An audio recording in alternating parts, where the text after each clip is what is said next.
Au sommaire du 19h45 de ce mercredi, le président de la République, Paul Biya, ordonne les poursuites judiciaires contre les détourneurs de fonds publics de fonds Covid-19 au ministère de la Santé. Après avoir prescrit par correspondance le 29 mars dernier l'accélération de la mission d'audit sur la gestion des fonds Covid au ministère de la Santé, le président de la République, à travers une autre lettre adressée au ministre de la Justice, Garde des Sceaux, ordonne l'ouverture d'une enquête judiciaire contre les auteurs, co-auteurs et complices des cas de malversation financière des 10 fonds de France sélectionnés. John Peter K. nous dressera un portrait des forces en présence. Mesdames, Messieurs, merci infiniment de votre attention. Bienvenue à cette autre édition de votre 19h45 sur la télévision du Monde. Et comme nous le disions en titre fonds Covid-19, Paul Biya ordonne une enquête sur les détournements de fonds Covid. C'est la quintessence de la correspondance adressée par la présidence au ministère de la Justice par le secrétaire général à la de la présidence de la République. John Peter K. Reportage. Le chef de l'État Paul Biya veut voir clair sur l'utilisation des fonds Covid-19. L'information est contenue dans une correspondance du secrétaire général de la présidence adressée au ministre de la Justice en date du 6 avril 2021. La lettre, qui a pour objet audit des fonds affectés à la lutte contre le coronavirus, somme Laurent Esso d'ouvrir une enquête judiciaire contre les auteurs, les co-auteurs et les complices des cas de malversation financière irrelevés. Le rapport de la Chambre des comptes n'a pas encore été dévoilé, mais il est important de rappeler que le président Paul Biya a instruit fin 2020 un audit des fonds alloués à la lutte contre le Covid-19. Il avait même aussi demandé récemment l'accélération d'une mission d'audit du contrôle supérieur de l'État sur la gestion des fonds Covid-19. Le rapport de cette mission devrait faciliter la conclusion avec le Fonds monétaire international d'un nouveau programme économique et financier permettant de soutenir les efforts du Cameroun dans la lutte contre la pandémie. Pour l'instant, il est difficile de savoir exactement les montants qui auraient été détenus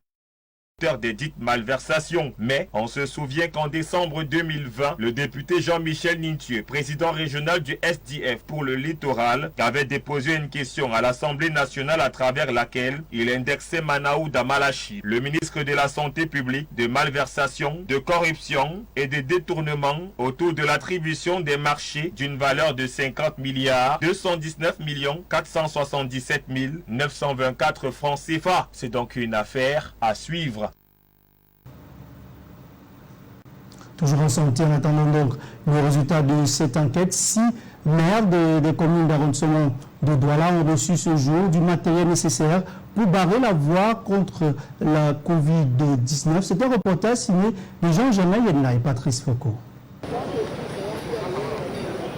Des maires des 7 communes d'arrondissement que compte le département du Vouri, de nouveau réarmé moralement, mais surtout matériellement, pour faire face à la nouvelle variante de la pandémie à coronavirus. Des kits matériels de protection contre cette maladie ravageuse ont été remis officiellement ce mercredi 7 avril 2021 aux magistrats municipaux de ces unités administratives par le maire de la ville de Douala.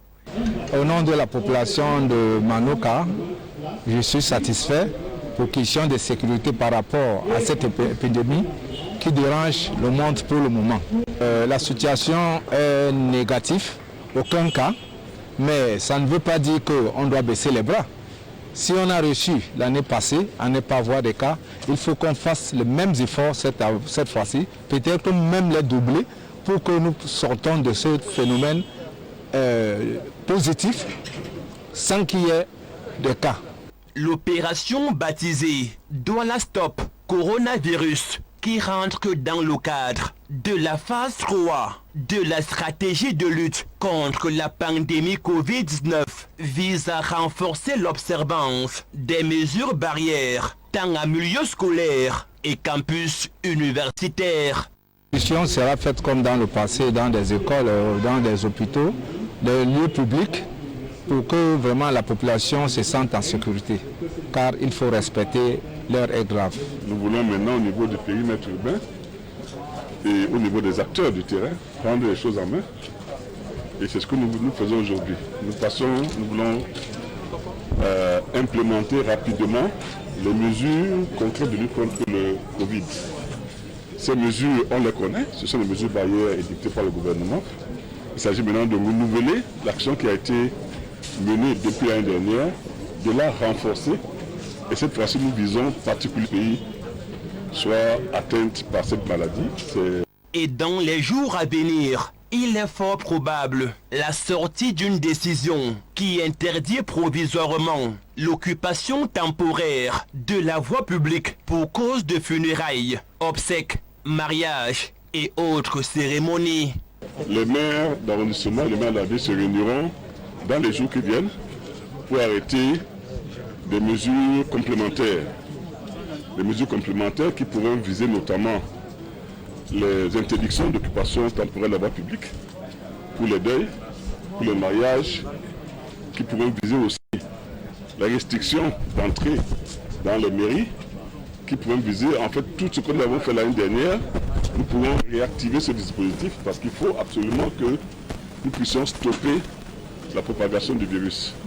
Ainsi, avant la reprise des classes pour le compte du 3e et dernier trimestre de l'année scolaire 2020-2021, prévu le 12 avril prochain, les écoles maternelles et primaires, établissements secondaires, lycées et collèges, ainsi que les campus universitaires vont procéder à une vaste campagne de désinfection, de désinsectisation et de dératisation.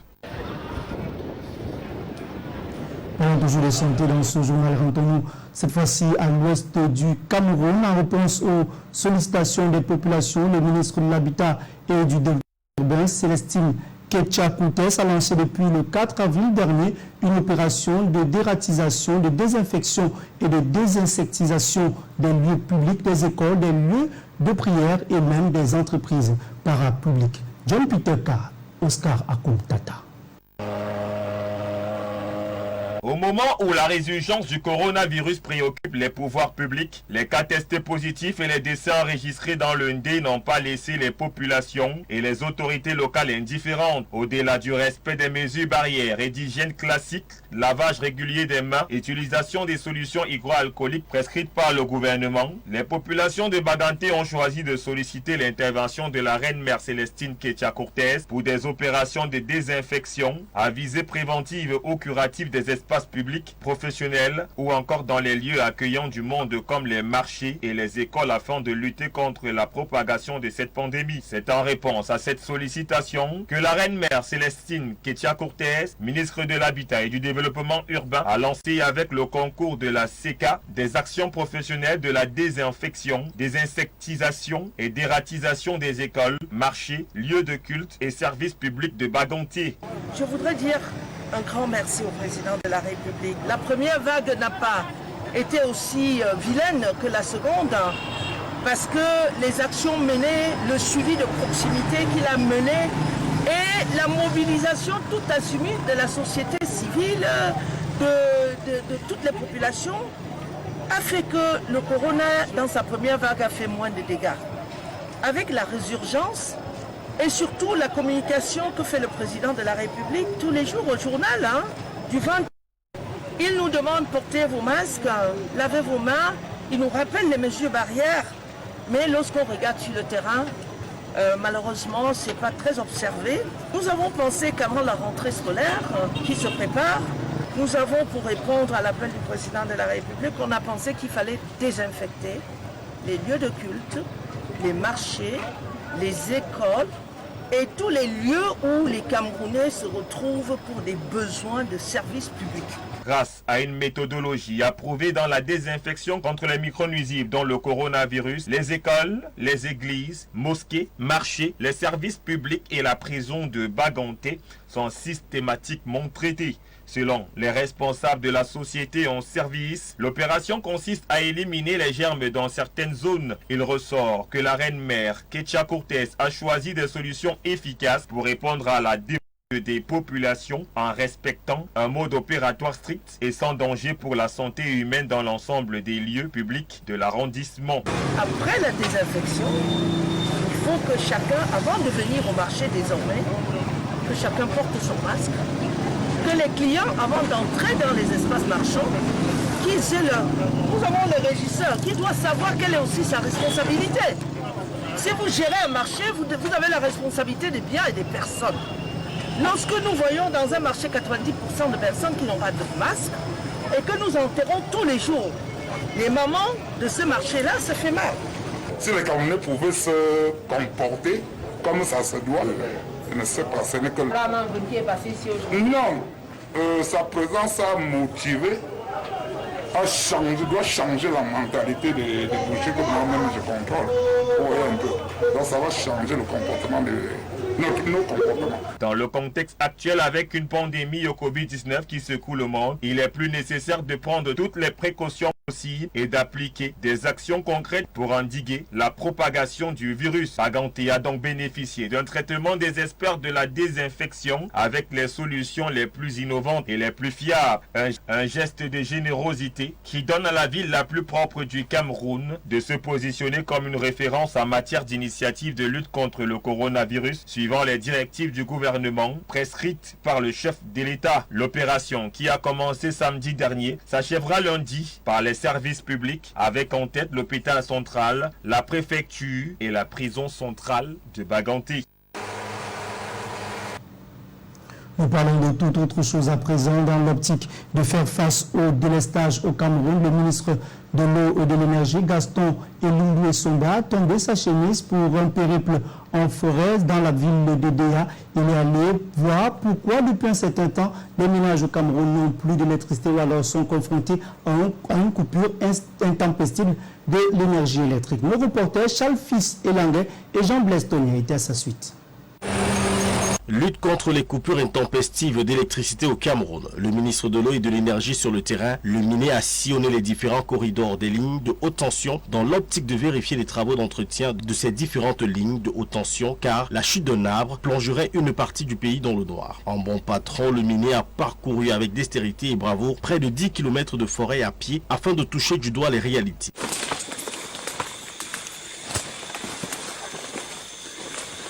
La société en charge du transport, la Sonatrel, est à pied d'œuvre et mène à bien la mission. Le ministre a apprécié et leur a demandé de doubler l'effort. Le directeur d'électricité au ministère a affirmé que bientôt, le pays connaîtra une stabilité du courant électrique. Il faut accélérer, il faut plus de réactivité dans les opérations de maintenance de ces lignes. Maintenance à l'intérieur du corridor. On ne va pas avoir les arbres qui atteignent plus d'1,5 mètre. Donc il faut passer la matière d'ici, parce que l'entretien mécanisé ici, c'est très difficile. Maintenant, hors corridor, le directeur de l'électricité, à travers le drone qui passe, à travers l'application du ministère, ils ont identifié tous les arbres. Ils vont vous les communiquer avec leur localisation exacte. Donc vous aurez les coordonnées géo de chaque arbre. Il faut les couper, parce qu'ils vous indiquent la hauteur de ces arbres et par rapport à l'axe. Un arbre qui a 30 mètres, s'il a 30 mètres de hauteur, on voit s'il est situé à moins de 30 mètres de l'axe. Surtout vous dites quand on le coupe, il se déplace vers lui-même. Ça veut dire quand il va tomber, il va couper le conduit. D'abord retenir, c'est que sur instruction de la haute hiérarchie, M. le ministre de l'Énergie conduit depuis hier une mission d'inspection des principales lignes de transport de notre secteur de l'électricité, à la faveur des interruptions à énergie électrique qui sont intervenues au mois de mars dernier. Il est question pour le gouvernement de s'assurer que toutes les dispositions sont prises pour qu'on ait un service public continu qui ne soit plus interrompu à cause des difficultés ou des problèmes liés au réseau de transport. Et donc la visite de ce jour, qui est le jour 2 de ce programme de mission, visait à parcourir les principales lignes de transport entre la centrale de Sondolo et le poste d'interconnexion de Mangombe, mais ainsi que visiter la ligne de transport qui va vers la ville de Douala, Sondolo. De ce qui ressort de ce premier constat, que la Sonatrel a effectivement entamé d'importants travaux d'entretien mécanisé sur les principaux corridors et qu'un travail complémentaire est en train d'être fait qui vise à identifier les arbres se trouvant hors corridor de ces lignes de transport-là pour que les populations de l'ensemble du réseau interconnecté au sud souffrent moins des interruptions. Et pour cela, le ministère de l'Eau et Énergie a développé une application informatique et logiciel qui permet d'identifier les arbres hors corridor assez tôt pour que dans un travail de complémentarité vers son attrait, ces arbres soient abattus avec le concours des autorités locales et des populations. Les habitations, quant à elles, la situation. En tout cas, c'est la taille des herbes que nous trouvons. Oui. Il s'agit de ça, non? Ce directeur de l'électricité. Oui. Bon, vous avez... Voilà, vous avez parlé. Nous parlons de sûreté nationale. Deschanel Djemboka est le nouveau commissaire central de la ville de Konsamba. Il a été installé au même moment que le commissaire divinier Sil Sikana Yolande Aline. Cette cérémonie d'installation a été présidée par le délégué régional à la sûreté nationale pour le littoral, Raymond Essogo. Château Valo N.